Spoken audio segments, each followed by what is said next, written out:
देखो कितना महान, जिसको सबसे अधिक त्याग करती है उनके लिए विष का घूंट भी पी लिया, ये कहते हैं त्याग।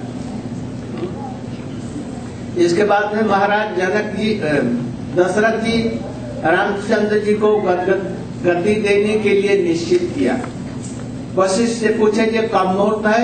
कल ही मुहूर्त है, और सारी प्रजा राम को राजा बनाना चाहती है। तो ठीक है, कल मुहूर्त है, आज सारी व्यवस्था अभिषेक की जाए। सातों समुद्रों से पानी और तीर्थों से पानी और जो चीज की जरूरत है वो सारे चीज संग्रह हो गए, और कल ही राजा उनको युवराज पद देना है। सभा में उन्होंने अनाउंस कर दिया, महाराज दशरथ ने, कल राम को युवराज पद दिया जाएगा, आप लोग सभी लोग उत्सव देखने के लिए आए।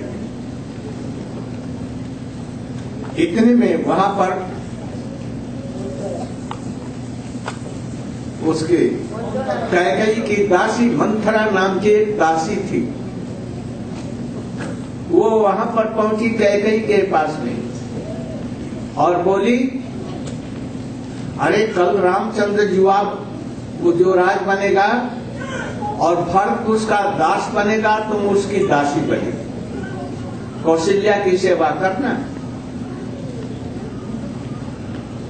तुम इस राजा की बात को उलाट दो। वो बड़ी प्रसन्न होकर के अपने गले का हार मंथरा के गले में डाल दिया। अरे तो बड़ी खुशखबरी सुनाई दी, कल रामचंद्र का युवराज पद मिलेगा। वो भूल गई थी राम की बात। इसके बाद में अरे तू दुर्बुद्धि, मैं बचपन से तुम्हें जानती हूँ, तू बड़ी मूर्ख है। अभी समय है, और नहीं तो फिर समय नहीं मिलेगा, फिर तो जीवन भर तक कौशल्या की दासी होकर के रहना। इस प्रकार से बहुत बातें बता करके और कैकेयी का मन फिरा दिया। कैकेयी को भी याद आई, राम ने भी हमसे यही वर मांगा था।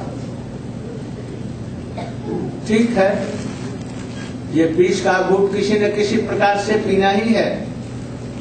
वो उठ करके कोप भवन में चली गई और वहां जाकर के अपने सारे कपड़े लत्ते अच्छे दूर करके गंदे गंदे कपड़े पहन लिए, अलंकार हटा दिया और रोने लगी।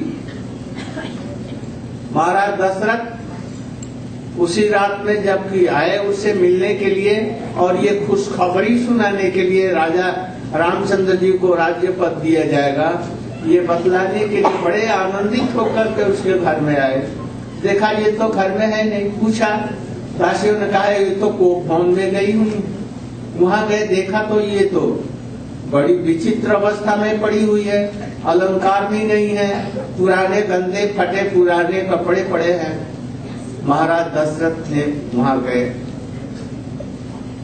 अरे कैकेयी तो इस अवस्था में क्यों है? आज बड़े आनंद की बात है और तुम यहाँ कोप भवन में किस लिए? तो आनंद की बात आपके लिए है, हमारे लिए तो आनंद की बात नहीं, निरानंद की बात है। मैं नहीं चाहती कि राजा रामचंद्र राज्य पद पर बैठे, और मैं चाहती हूँ भरत गद्दी पर बैठे। आप ऐसा यदि कीजिए तो मैं उठ करके बैठी हूँ, नहीं तो हम अपने प्राण छोड़ दिए।